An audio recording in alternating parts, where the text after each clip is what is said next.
show brought to you by Zazzle. Use promo code TechTheShow10 and get 10% off any order over $50 from Zazzle.com.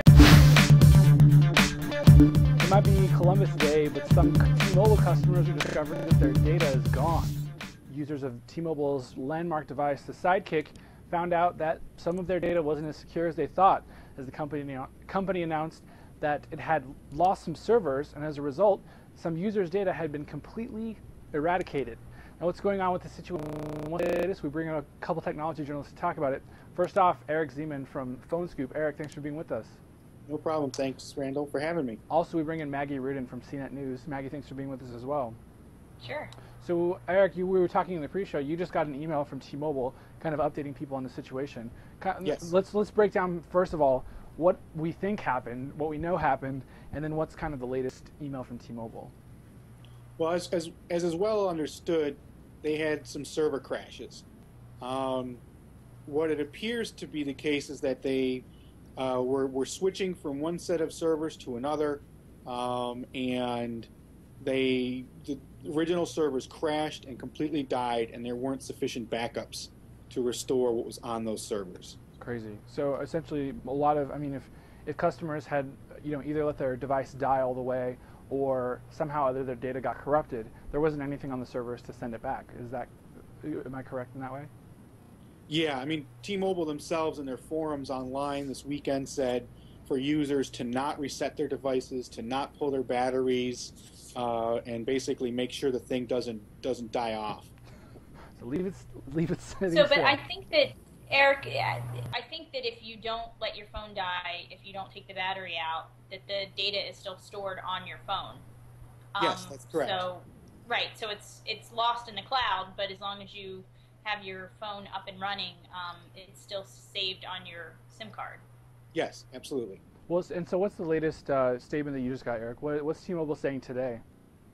Well, basically it's saying, says all of the data services are now operational again, and that voice and text services were never impacted at all.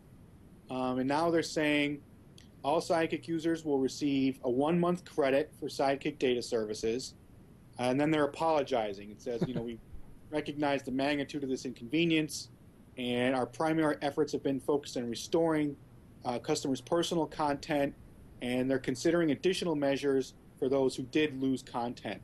Yeah. And they're asking that people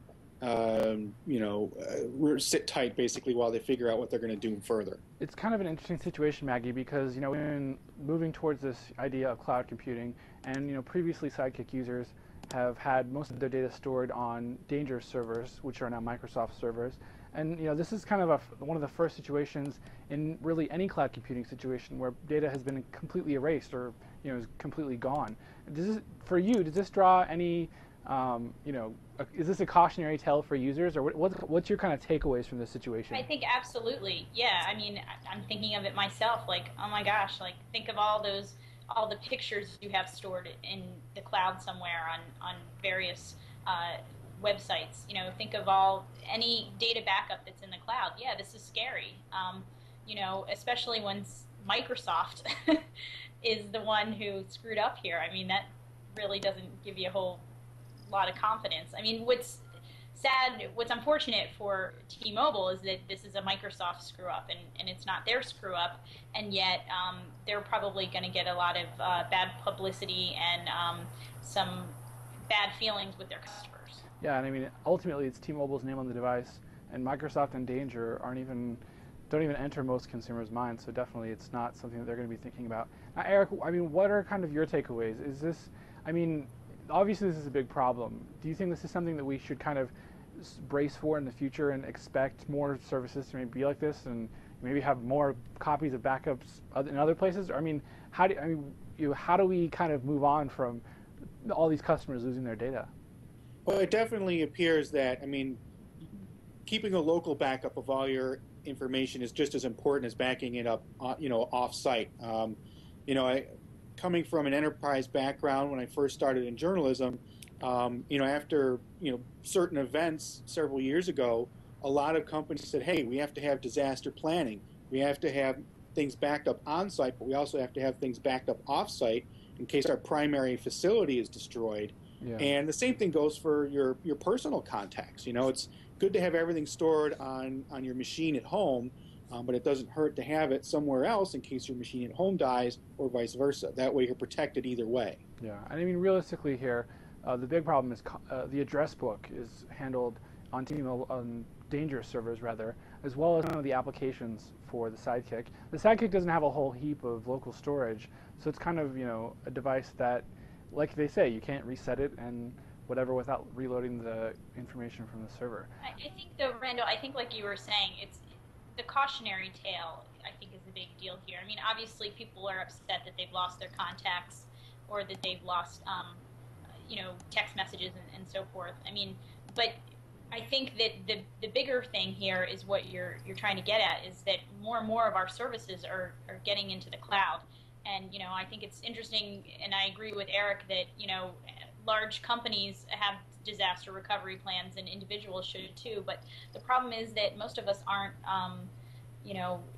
tech gurus. We're not, we're not IT professionals at home. And I think this is probably really scary for people who have probably experienced a problem where their hard drive is crashed and now they have these services that are in the cloud and they think, well, that's going to solve all my problems. Now I don't have to worry about it. Microsoft can or Apple can. But now we're seeing that they're going to fail too. I mean, it's just, we think about the Gmail outages we've had earlier this year.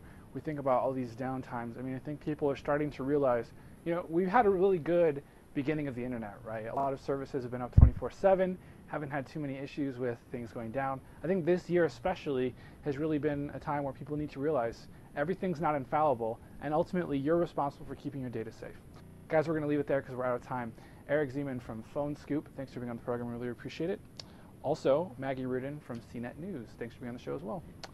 I'm Randall Bennett, and don't forget, we're on iTunes, we're on YouTube, and we want to thank our sponsor, GoToMeeting. You can get 30 days for free by visiting gotomeeting.com/techpodcast. They'll hook you up there. See you later.